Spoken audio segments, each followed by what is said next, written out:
Ok, ça fait 15 ans que le président Alassane Ouattara est au pouvoir. 15 ans veut dire qu'il y a eu 3 scrutins, d'accord? Il y a eu 3 élections. Ok, on va voir pendant les 15 ans, les 3 élections dans lesquelles le président Alassane Ouattara est sorti haut les mains président. En 2010, il y a eu le bombardement de la résidence du président Laurent Gbagbo, le conflit que nous tous nous connaissons, 3000 morts, et le président Alassane Ouattara a été installé au pouvoir. D'accord? Le président Laurent Gbagbo avait demandé le recomptage des voix parce qu'il se plaignait de la fraude massive qui avait eu lieu dans le nord de la Côte d'Ivoire. Malheureusement, sa voix n'a pas été entendue. Après le bombardement de la France, le président Alassane Ouattara a pris les rênes du pouvoir. L'histoire est récente, tout le monde en sait quelque chose, je n'invente rien.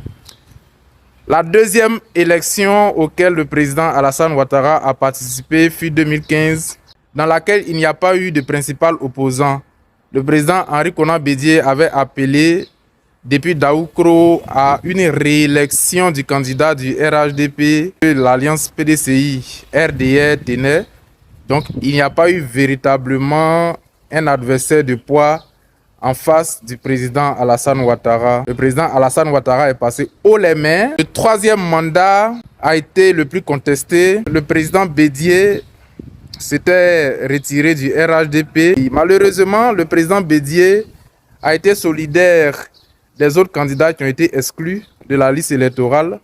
Donc, il n'a pas voulu participer au scrutin. KKB a été le seul candidat.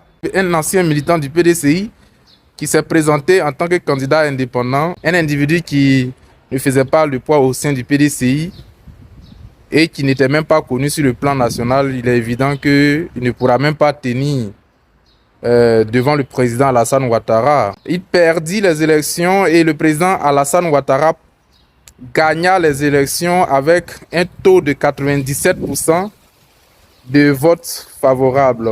2025, tous les principaux adversaires politiques sont sur la scène politique ivoirienne. Là, il y a un problème maintenant.